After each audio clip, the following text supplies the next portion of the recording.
KTO Radio présente À haute voix, la lecture intégrale des œuvres spirituelles majeures. Aujourd'hui, Augustin ou le Maître est là de Joseph Malègue.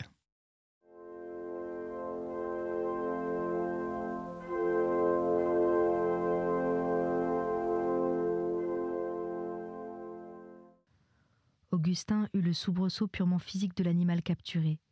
« Mais enfin, docteur, il y a 8 jours, il y a 15 jours, quand je vous ai appelé pour la première fois, vous auriez dû le dire. Tentez tout, appelez un confrère en consultation, je ne sais pas moi. » Le médecin haussait les épaules avec une lenteur infinie. Toujours les mêmes, ces réflexes de la douleur chez l'homme de haute culture et chez le paysan. C'est le déterminisme du désespoir.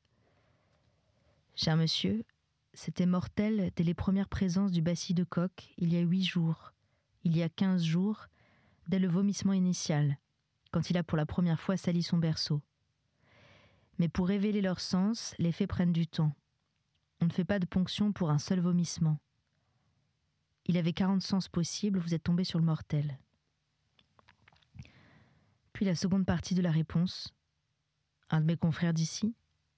Je ne crois pas leur supplément de lumière très désirable. » Augustin se rappelle Christine parlant de compétences douteuses ou d'habitudes vieillies, faible apport en effet. Je vous aurais volontiers indiqué un confrère de Clermont ou de Saint-Étienne, que nous aurions eu demain. Soudain, net et coupant, avec un brusque retour aux techniques. « Écoutez, monsieur, c'est inutile. Je ferai ce soir même une ponction lombaire qui tranchera la question. » « Ah, qui tranchera ? Oui. On peut toujours courir la chance que ce soit une méningite cérébro-spinale. Ce serait une chance ? Je n'y crois guère. Le microscope dira si le liquide a le bacille de coq ou s'il ne l'a pas. Et s'il l'a, il est parfaitement vain d'appeler le président de l'Académie de médecine ou qui que ce soit au monde. Tout ce qu'il a à dire est dit, y compris sa légère réaction d'orgueil de médecin assez jeune, au visage d'arriviste intelligent, plus compétent que ses confrères. Moment très court que la pitié recouvre vite. Je vous dis tout cela, monsieur, pour que vous puissiez laisser la pauvre mère à ses illusions le plus longtemps possible et l'assister quand la vérité se découvrira. Avec une douceur inattendue. Votre mère va bien ? Augustin répond machinalement. Je n'ai rien remarqué que cet essoufflement. Assez sec et pressé. Oui. Dyspnée d'effort, battement de cœur, un peu de tout. Il faut faire attention. De ce côté-là non plus, une émotion n'est pas très indiquée. Enfin, Augustin commença de subir des heurts de foule nombreux, durs, subis, de gros heurts matériels, de brancards, de coudes, de perches en bois. La vie de cette foule agricole et rurale agitait devant ses yeux des couleurs, des formes, des mots qu'il ne comprenait plus. Interpellé, injurié par des gens dans ses remous, rien ne traversait sa torpeur et ses ouates. Pas même un mot qu'il se disait à lui-même. Il se répétait qu'il fallait aller à la pharmacie. Oui, évidemment, la pharmacie. Il sentait le flacon vide dans sa poche, poli et rond. Il respirait d'une poitrine étroite.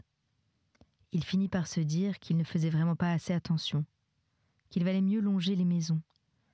Longer les maisons, n'est-ce pas ? C'était plus sûr.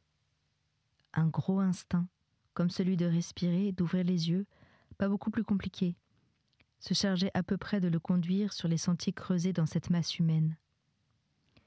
Il marchait seul, en marge des foules vaines, en un terrible cercle de silence, que tous les bruits du monde ne traverseraient pas. Il se disait aussi « C'est incroyable, c'est incroyable ». Le mot s'étalait largement dans ce cercle de silence, avait l'air d'y faire des ronds et des échos. En face de lui, ou à ses côtés, la fontaine, les maisons, les réverbères, les bonnes choses fidèles, les bonnes choses démenties, restaient debout dans leur emplacement de toujours. Ce n'est pas possible, c'est incroyable. Ainsi parlaient les bonnes grosses vérités quotidiennes, les vérités qui ne savent rien. Il marcha ainsi quelques pas, une trentaine, devant 3 ou 4 façades de maisons, jusqu'à une charrette qu'on finissait de charger.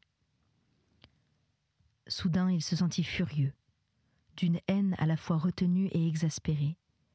Furieux contre cette foule, contre sa gêne, ses bruits, ses odeurs de basse-cour et de paille, toutes les parties de son métier de foule.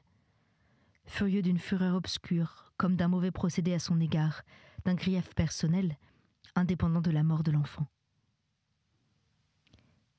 Il réagit contre les heurteurs, ceux qui écrasaient ses pieds, ceux qui le poussaient de l'épaule, ceux qui le criaient de faire attention, dans leur odorant patois gras. Il réagit moins par mépris infini que par invective intérieure. Tous ces gens-là vivaient. Ce qu'ils faisaient s'appelait vivre. Vivre, c'était l'instinct de s'ajuster à tout ça, de vendre, de rire, de ruser, de manger de la viande, de crier « Huo » à des chevaux. Il y avait entre eux et la mort une espèce de glace sans train, où se silhouettaient leurs gestes. Mais ils ne voyaient donc pas l'autre, la grande chose noire derrière la glace. Ils se ruaient de ci, de là, sur les places de commerce. Imbéciles. Elles s'arrêtaient bien, leur ruée, pourtant. Elles buteraient bien contre la chose noire un jour. Tous cachaient sous leurs habits de poings malades, hors d'usage, des luttes de microbes, de petits boutons rouges et d'autres saletés, tapis à l'intérieur de leurs blouses. Il y avait une chose accrochée à chaque unité de ces foules, d'autres foules, de toutes les foules, une chose accrochée à tous les degrés d'intériorité, d'incognito et de souffrance, dans tout le mouvement et le bruit de leur vie, souverainement calme elle-même et liquidatrice, qu'on appelle la mort. Et puis sa fureur se dégonfla, s'aplatit. Pourquoi cette rage qu'il avait eue? Quelle rage? Et contre qui? Est-ce qu'il ne savait pas les règles du jeu? Elles étaient terriblement froides et simples et connues depuis toujours. Il y avait dans cette rage-là qu'il venait d'avoir quelque chose d'obscur et de singulier, une révolte inepte qu'il ne comprenait pas. Un gros homme le heurta, Prosper, gros brodequin de chasse, loupe dans le sourcil. Il se laissa heurter. Il marchait de nouveau dans une grande douceur affaissée, une passivité inerte. « Pardon, madame. » C'est une forte femme en caraco de laine, exhalant une violente odeur de parfumerie bon marché. Elle est devant la pharmacie, juste devant. Elle empêche de passer. Elle encombre la porte. Quelque chose est peut-être déjà dans son cœur ou dans ses reins, quelque part sous son caraco de laine, quelque chose qu'elle ne sent pas.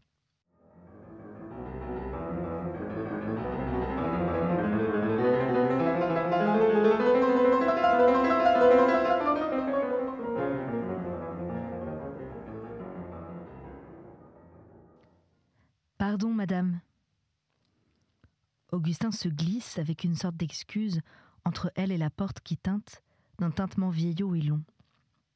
Il y a beaucoup de monde venant de la foire. Le pharmacien a des dents cariées, des rides, une calotte d'un noir sale, une barbe malade. Lui aussi mourra. Il y a des eaux de toilette et des brosses à dents. Chez le pharmacien, dans une vitrine. Augustin les regarde. Le pharmacien dit « Et vous, monsieur ?» Sans quoi Augustin laisserait prendre son tour indéfiniment. Il comprend qu'il devra revenir pour la potion. Il a l'idée de demander un flacon de teinture d'iode. Il doit en falloir pour cette petite piqûre. Il ne sait pas trop ce dont il a l'idée. Il a besoin de faire effort pour parler. Cette ouate, où tout s'étouffe, où tout se résorbe, Augustin voit bien d'où elle vient. Il n'est pas la mère, comme dit le médecin. Il n'est pas bandé et tenu dans l'action. Il est laissé de côté sur le bord du lac noir, en contemplatif, avec toute liberté de sonder son horreur. C'est peut-être de cela que vient cette sensation d'inertie, de brume, d'ouate, de cela ou d'autre chose. Revenir ce soir chercher la fiole de potion, réentendre ces gens parler aux pharmaciens de leur toux, de leur mal au ventre ou au rein, tous les essais pour rire, toutes les hypocrisies de la mort. Autant remplir la fiole à la fontaine, Quelques spasmes lui raidissent la gorge, des sanglots ou peut-être des rires. Tout autour de lui a goût de mort. Sa langue s'agite dans la bouche. Il lui semble mâcher quelque chose, quelque cendre à goût de cadavre. Il ne sait pas s'il la crache ou l'avale. Ses lèvres se relèvent de dégoût. Peut-être est-il d'autres formes de douleur morale. C'est ainsi qu'est la sienne pour le moment. Il faut se hâter. Les deux pauvres femmes attendent. Que leur dire ? Comment sur sa figure mettre l'expression postiche qu'il faut ? Il va lentement à travers l'affreuse foule de tous ces gens promis au plus froid silence. Un jour. « Augustin, dit Christine, ton courrier est là, et l'abbé Bourré est venu te demander. Il reviendra. » Ah ! Et trouvant là un sujet auxiliaire, il était convenable cette fois. Christine fit un geste d'indifférence. « Comment va bébé ? Toujours de même ? Quelques cuillerées de semoule ont passé. Il dort beaucoup. Cet odieux tapage ne le réveille pas. » La foire continuait sa rumeur intérissable. Une partie de ce bruit, pleine de cassures et d'éclats, entrait directement par les carreaux, tout droit, sans plus se gêner que la lumière. L'autre partie montait par les planchers. Elle venait des diables, au petit chariot à main, que le marchand de grains et de pommes de terre faisait rouler dans la grande cuisine, au rez-de-chaussée.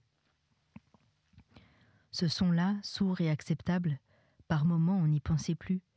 Il s'effaçait, faisait semblant de s'en aller tout à fait.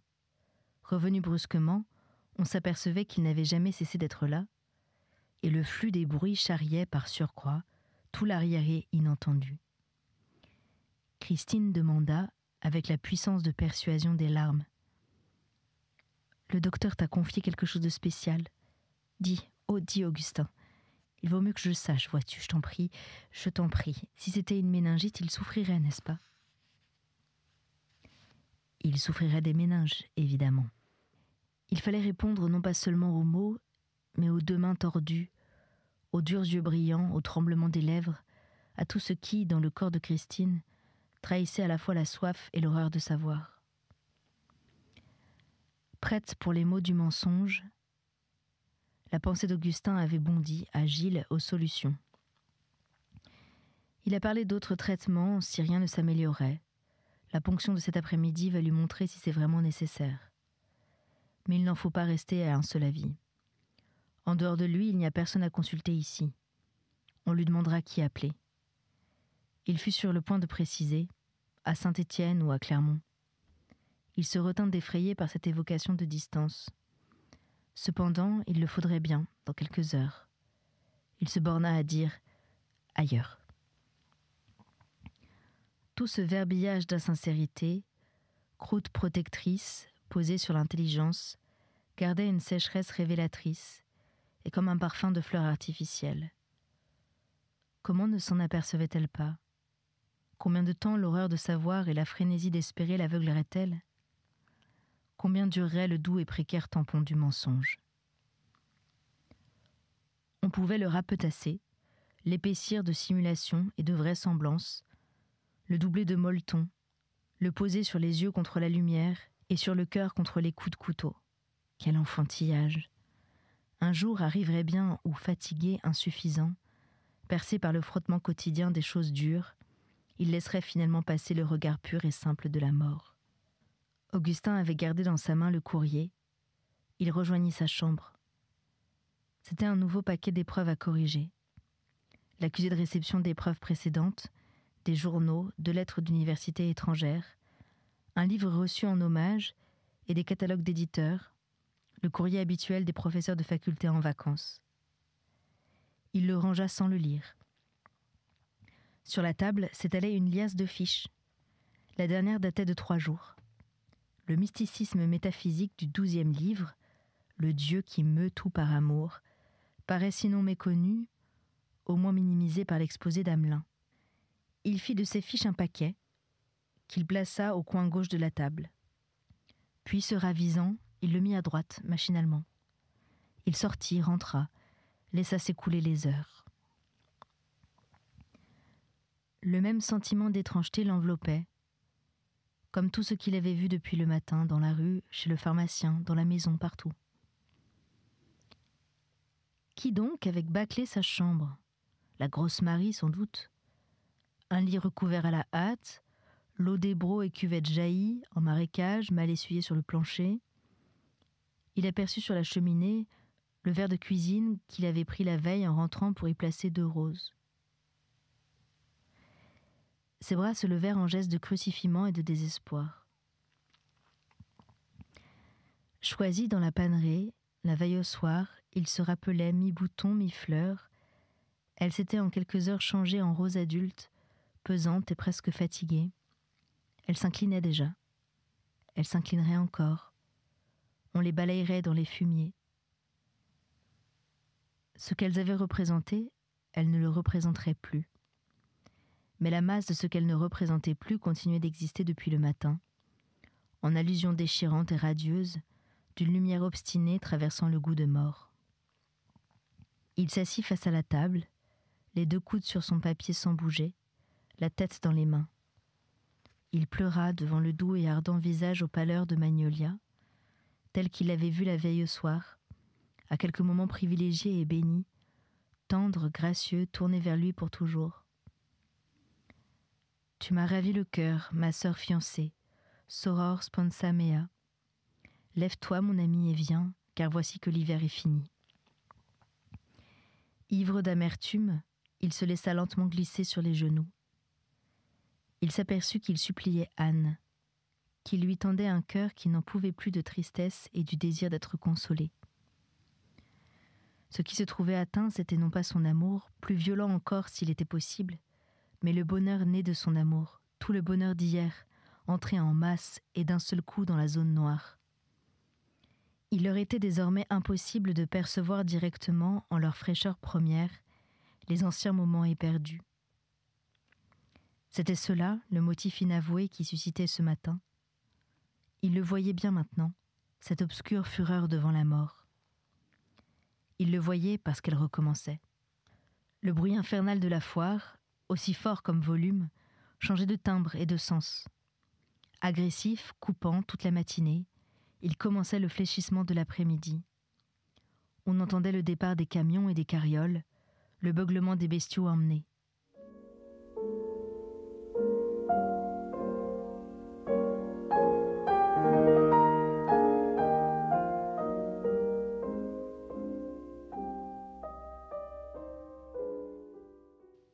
Les voies rurales aussi avaient changé, détendues de la préoccupation des ventes et rendues à leur matière première, elles laissaient transsuder une certaine chaleur mouillée, à goût de bière et de vin. L'éclat de ces voies gagnait jusqu'aux courettes, où les arrières rez-de-chaussée servaient d'annexe, en temps de presse pour les débits et les cafés. Augustin revoyait des moments détachés de cette première partie de la nuit, avant le cri de l'enfant et le remue-ménage dans les chambres. Il les retrouvait presque intacts, à peine touchés par la mémoire, tels qu'ils ne seraient jamais plus, tels qu'ils eussent continué d'être sans la mort. C'était une splendeur de bonheur passant le bonheur proprement dit, l'exaltant, l'élargissant à des dimensions qui franchissaient son expérience, mais non pas la douce complicité de l'univers. À travers un orgueil rapetissant et désavoué, c'étaient les suprêmes réalisations terrestres, la plénitude d'un paradis humain. Et même Dieu s'y joignait, accepté, ayant longtemps frappé aux portes, trouvant la clé enfin, apparaissant comme à l'heure et dans la mesure choisie par l'homme, prolongeant le paysage de sa vie, l'ennoblissant d'éternité. Il dut se dresser juste à temps pour reprendre l'aspect normal, se jeter sur sa toilette, avoir l'air de se laver. Christine entrait. « Augustin, fit-elle. C'est de nouveau l'abbé Bourré, je l'ai mis au salon. »« Bien, cria-t-il de sa cuvette. Il pensa que Christine avait dû ouvrir la porte, elle ou sa mère, parmi tous leurs troubles, et il eut tant de pitié. L'abbé était debout dans le salon, tenant son sac d'un noir ecclésiastique. Il tombait dans de bien pénibles circonstances. On craignait que l'état du petit malade fût moins satisfaisant. Augustin allait sans doute partir pour Clermont, Aucun train n'était commode, des voitures peut-être. Il ne poussa pas plus loin ses confidences, n'étant guère en humeur de subir des consolations. L'abbé exprima des sympathies de sens commun, formula des espoirs, rassembla des données d'expérience confuses sur les maladies d'enfants, et subitement fournit un renseignement opportun. Mon frère, celui qui fait le commerce des bestiaux, est ici. Il doit repartir ce soir pour Brioude, je crois. En tout cas, une garde express. Il a une forte voiture. Vous seriez à Clermont demain matin à la 1e heure et peut-être ce soir. Il ne part pas avant 6 heures. Je ne pense pas qu'il refuse de vous prendre, mais il faut que je lui explique. La porte s'ouvrit devant Christine. « Augustin, le docteur est là. Monsieur l'abbé, nous aurions bien besoin que vous priiez à l'une de vos messes pour notre pauvre petit garçon. » Le corps noir et le visage froid s'inclinèrent. Un mélange de sourire et d'angoisse sortait par les yeux de Christine et s'en allait vers un abbé dont eût dépendu le sort de l'enfant. « Je vous reverrai, monsieur Méridier. J'aurai l'occasion de vous dire ce que j'ai à vous dire, puisque je descendrai sans doute vers Brioude avec vous. » Comme s'il s'en retournait, Augustin vit soudain d'où venait une odeur sentie pendant toute la visite, poignante jusqu'à lui couper 2 fois la parole. Sur une commode à laquelle il avait tourné le dos, jetée en hommage à une statuette en plâtre du Sacré-Cœur, ligotée en affreux bouquets paysans, étouffée, meurtrie, ridicule, les pauvres roses achevaient de mourir. « Ah, il dort encore !» dit le médecin d'un air de satisfaction, comme si le bébé rendait, par bonne volonté pure, un service qu'on lui demandait. Eh bien, il faut tout de même aller le voir. Il parlait trop, affectant une indifférence de touche à tout. La foire était bonne, l'ascension des prix du bétail continuait. Il avait eu une peine énorme à se débarrasser des paysans, même pour une demi-heure. Curieuse physiologie paysanne qui les envoie tous consulter pour les foires, qui les rend tous malades à date fixe. Il semblait que si le médecin revenait 2 fois le même jour voir son petit malade, ce fut par caprice, pour rien, pour le seul plaisir de bavarder. « Nous allons, dit-il, le déranger le moins possible. Non, madame, ne le touchez pas.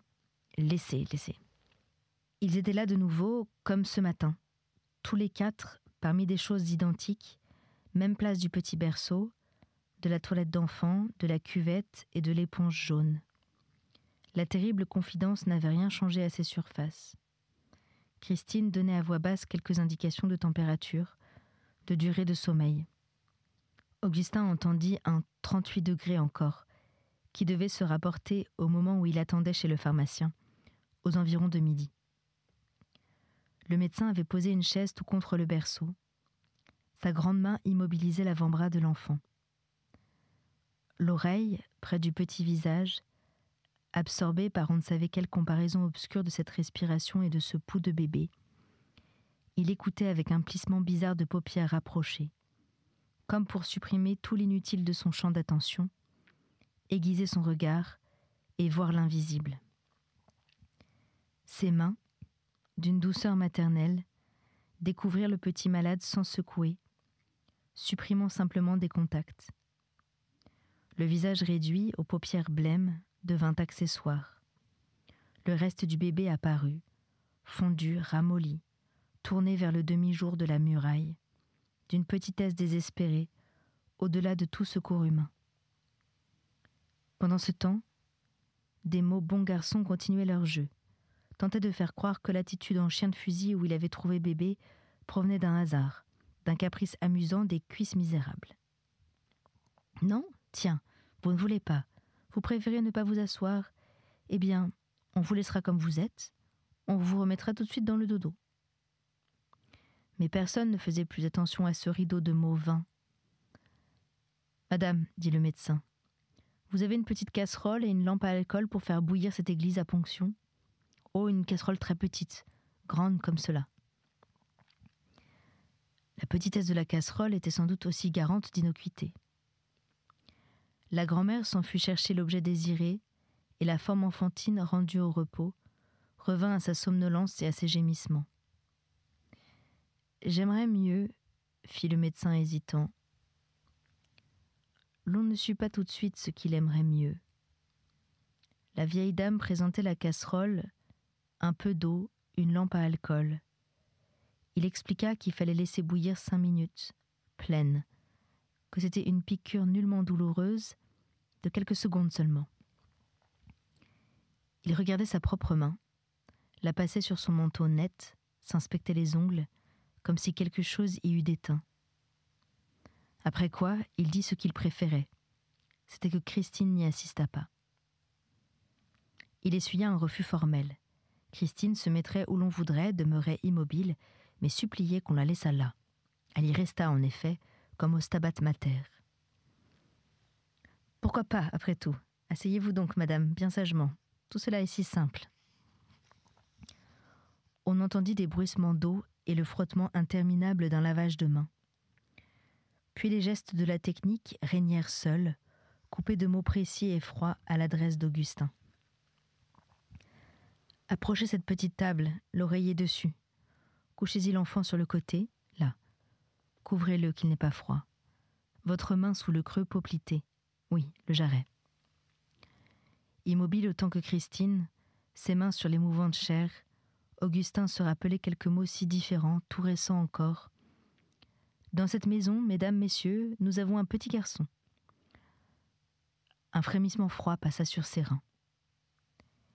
Il voyait un tube de verre, des reflets sur ce tube de verre, une fine ligne de nickel, toutes les choses chargées de répondre à un oui ou un non mécanique. L'irrépressible curiosité de la technique médicale, refoulée en lui malgré lui tout le reste. Il lui semblait voler quelque chose des angoisses dues au bébé. « Maintenez-le !» Un équilibre d'impulsion et de retenue descend de l'épaule sur son bras, s'arrête juste à la surface des paumes. Sous une brusque secousse de la grosse main précise, l'enfant pousse une petite plainte. Guêpe subtile, la technique a piqué juste. C'est fini. Rejoint au premier reflet par le guet d'Augustin, quelque chose coule dans le tube de verre. Un filet continu, puis goutte à goutte, puis une dernière goutte solitaire. Le fond du tube emprisonne un fluide d'une pureté de cristal. C'est tout. Vous pouvez recoucher l'enfant. À l'autre bout de la pièce, face à la fenêtre, pendant les longs et tendres rites de la remise au berceau, le dur regard médical interroge cette transparence où vibrent des secousses. Durant une sinistre seconde gonflée de sens horrible, Augustin voit 2 mains s'écarter, 2 paupières qui s'abaissent, et sur tout le visage du médecin, une sorte de fixité funèbre. La pendule sonne 3 heures du soir, à coups espacés et faibles, d'un mécanisme usé. Christine reborde le berceau. Quelques mots lents d'une maîtrise magnifique. Un peu moins bon que je n'espérais. Besoin d'analyse, naturellement. Oui, le laboratoire de l'Hôtel-Dieu, à Clermont. C'était À Haute Voix, une émission de KTO Radio. Aujourd'hui, Augustin ou le maître est là, de Joseph Malègue. Lecture, Anne-Céline Pellarini. Captation et réalisation, Aymeric Plouinec et Thibaut Dagalier. Une émission disponible en podcast sur ktoradio.com et sur l'application KTO Radio.